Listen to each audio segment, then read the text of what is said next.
আসসালামু আলাইকুম। আপনার কি শরীর দুর্বল লাগে? বা এমন হচ্ছে যে চোখের পাশ দিয়ে কালো দাগ পড়ে যাচ্ছে বা চেহারা ফ্যাকাশে হয়ে যাচ্ছে কিংবা আপনার যখন menstrual পিরিয়ড হচ্ছে সেই সময় পর্যাপ্ত পরিমাণে রক্ত যাচ্ছে না। যদি এইরকম সমস্যা হয়ে থাকে তাহলে আপনি আয়রন ডেফিসিয়েন্সি অ্যানিমিয়া যে রোগটি রয়েছে বা রক্ত স্বল্পতা যে রোগটি রয়েছে সেই রোগটিতে ভুগছেন। হ্যাঁ, আর এই রোগটিতে যদি আক্রান্ত হয়ে যান তাহলে আপনার অনেকগুলো সমস্যা আপনি পরিলক্ষিত করবেন আপনার জীবনে। আপনি জানেন কি যে আয়রন ডেফিসিয়েন্সি অ্যানিমিয়ার জন্য পিকা নামের একটি রোগ আপনার মধ্যে বা আপনার শরীরে হতে পারে। আর এই আয়রনের ঘাটতির কারণে যে রোগটি হয়, পিকা যে রোগটি, সেই রোগটি এমন একটি অদ্ভুত ধরনের রোগ যে এই রোগে আক্রান্ত ব্যক্তির মাটি বা বরফ বা কাগজ বা খনিজ জাতীয় যে সকল আ অখাদ্য রয়েছে সেগুলো খাওয়ার চাহিদাটা বেড়ে যায় বা প্রবণতা বেড়ে যায়। অবশ্যই এই যদি রোগটি হয়ে যায় তাহলে অত্যন্ত মারাত্মক একটি অবস্থা আশা করি বুঝতে পারছেন। আর এই রোগটি হতে পারে যদি আপনার অ্যানিমিয়া হয়ে থাকে বা রক্ত স্বল্পতা হয়ে থাকে। তাই অ্যানিমিয়া হওয়ার আগেই আমাদেরকে কি করতে হবে যাতে অ্যানিমিয়া না হয় সেই ব্যবস্থাপনা নিতে হবে বা প্রতিরোধ করতে হবে। বাংলাদেশের বেশিরভাগ মেয়েদেরই এই সমস্যাটি দেখা যায়। আয়রনের স্বল্পতা আর এই সমস্যাটি অনেক বড় একটি রোগ সৃষ্টি করে দিতে পারে। অর্থাৎ আপনার শারীরিকভাবে অনেক বেশি ক্ষতিসাধন করতে পারে। তাই এই সময়ে অবশ্যই সচেতন থাকতে হবে, নিজের প্রতি যত্ন নিতে হবে এবং যাতে আয়রনের এই সমস্যাটি না হয় বা রক্ত স্বল্পতা না হয়, সেটির জন্য ব্যবস্থা গ্রহণ করতে হবে।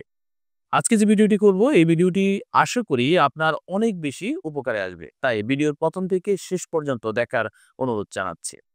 বাংলাদেশে বেশিরভাগ মেয়েদেরই সমস্যাটি হয়ে থাকে। তার কারণ হচ্ছে যখন আ ও menstrual পিরিয়ড হয় বা মাসিক হয়, এই মাসিক হওয়ার পরেই আমাদের যে রক্তটা আমাদের শরীর থেকে বের হয়ে যায়, সেটির চাহিদা পূরণ করার জন্য আমরা কিন্তু প্রপার খাবার খাই না বা তারা সিবিসি বা আয়রন প্রোফাইল যে পরীক্ষাটি রয়েছে, সেটি করেও না।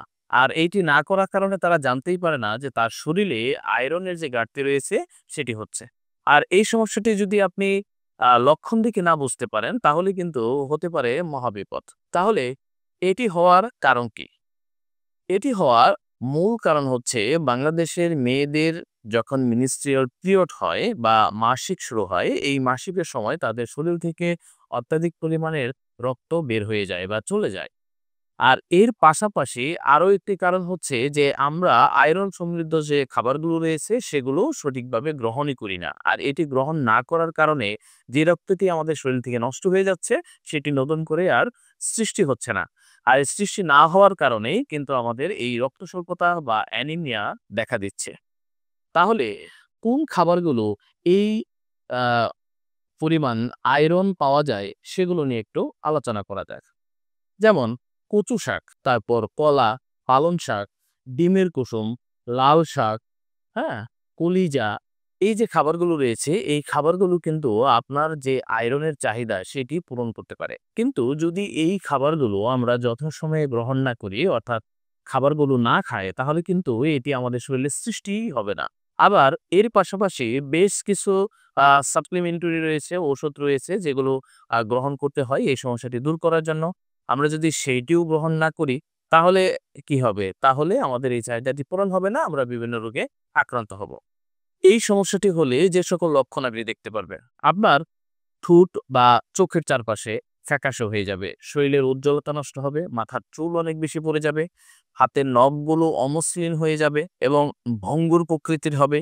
এর পাশাপাশি যে সমস্যাটি হবে সেটি হচ্ছে শারীরিক শক্তিটাই সে হারিয়ে ফেলবে। অল্প কাজ করলেই সে হাঁপিয়ে যাবে, শ্বাসকষ্টের সমস্যা হতে পারে বা শরীরের জয়েন্টে ব্যথা হতে পারে।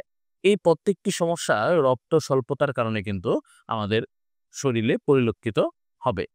এখন এই সমস্যাটি দূর করার জন্য আপনাকে প্রপারলি এই আয়রন সমৃদ্ধ খাবার কিংবা আ যে সকল সাপ্লিমেন্টারি ওষুধ রয়েছে সেগুলো কিন্তু গ্রহণ করতে হবে। আর এই রোগটা যখন বা এই লক্ষণগুলো যখন আপনি দেখতে পাবেন তখন ২ টো পরীক্ষার মাধ্যমে আপনি এটি নিশ্চিত করতে পারবেন যে আপনার এই রোগটি হয়েছে কিনা। এর জন্য আপনাকে সিবিসি এবং আয়রন প্রোফাইল টেস্ট যেটি রয়েছে সেটি করতে হবে। এই ২ টো টেস্ট করলে আপনি নিশ্চিত হতে পারবেন যে আপনার এই সমস্যাটি হয়েছে। আর যখন আপনি নিশ্চিত হতে পারবেন যে আপনার এই সমস্যাটি রয়েছে, তখন খাবারের পাশাপাশি আপনি ফুড সাপ্লিমেন্টারি রয়েছে, যে সকল ঔষধগুলো রয়েছে সেগুলো গ্রহণ করতে পারেন। আর এগুলো গ্রহণ করলে আপনার এই সমস্যাটির সমাধান হবে। আমাদের দেশীয় মার্কেটে বিভিন্ন ব্র্যান্ডের বিভিন্ন নামে এই ওষুধগুলো পাওয়া যায়। আপনি এই ওষুধগুলো নিয়ে গ্রহণ করতে পারেন। যাদের প্রেগন্যান্সি রয়েছে তারা প্রেগন্যান্সির সময়টা পুরোটাই এটি গ্রহণ করবে। প্রেগন্যান্সি ছাড়া যে সময়টা রয়েছে সেই সময়েও এটি গ্রহণ করবে। এতে করে যে আয়রনের স্বল্পতা রয়েছে সেই সমস্যাটি ইনশাল্লাহ সমাধান হয়ে যাবে। তবে সবচাইতে বেটার হচ্ছে আমাদের হাতের নাগালে যে সকল খাবারগুলো আমরা পাচ্ছি, যেটি আমাদের আয়রনের চাহিদাটা পূরণ করেছে বা পূরণ করবে, আমি পূর্বেই আলোচনা করেছি, সেগুলো খুব ভালোভাবে গ্রহণ করলে আমরা খুব সুন্দরভাবে আমাদের যে আয়রনের সমস্যাটি রয়েছে সেটি কিন্তু দূর করতে পারি। এরপর আরেকটি বিষয় মনে করিয়ে দিই, সেটি হচ্ছে এই ফুড সাপ্লিমেন্টারি যে ঔষধগুলো আছে সেগুলো খাওয়ার পরে কিছু পার্শ্ব প্রতিক্রিয়া কিন্তু আসতে পারে। যেমন আপনি এটি খাওয়ার ফলে আপনার পায়খানার রং পরিবর্তন হয়ে যেতে পারে এবং কোষ্ঠকাঠিন্য হতে পারে। যদি এরকম হয় যে আপনার পায়খানা বন্ধ হয়ে যাচ্ছে বা হজমে প্রবলেম হচ্ছে বা পায়খানার রং পরিবর্তন হয়ে যাচ্ছে, তাহলে সেই ক্ষেত্রে একজন রেজিস্টার্ড চিকিৎসকের পরামর্শ নিয়ে তারপর ঔষধটাকে গ্রহণ করতে হবে। অর্থাৎ ডোজেজের ক্ষেত্রে পরিবর্তন নিয়ে আসতে হবে। এর জন্য অবশ্যই একজন চিকিৎসকের পরামর্শ নিতে হবে। তবে দীর্ঘ সময় গ্যাপ দিয়ে, অর্থাৎ অনেকটা সময় গ্যাপ দিয়ে এটি কিন্তু করা যাবে না। তবে ওষুধের চাইতে সবচেয়ে বেটার হচ্ছে এই যে আ খাবারগুলো রয়েছে সেগুলো গ্রহণ করা।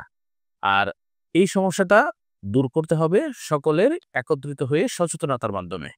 ইনশাল্লাহ আশা করছি আমাদের এই ভিডিওটি আপনাদের অনেক বেশি উপকারে আসবে। তাই খুব বেশি শেয়ার করবেন যাতে অন্যরাও সচেতন হতে পারে এবং এই সমস্যাটিকে সমাধান করতে পারে।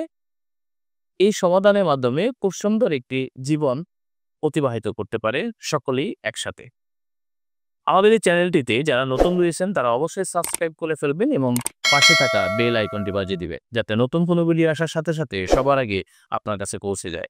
যারা ফেসবুক পেজ থেকে আমাদের ভিডিওটি দেখছেন তারা আমাদের সাথে থাকবেন এবং বেশি শেয়ার করবেন যাতে অন্যরাও এই ভিডিওটি দেখে উপকার পেতে পারে।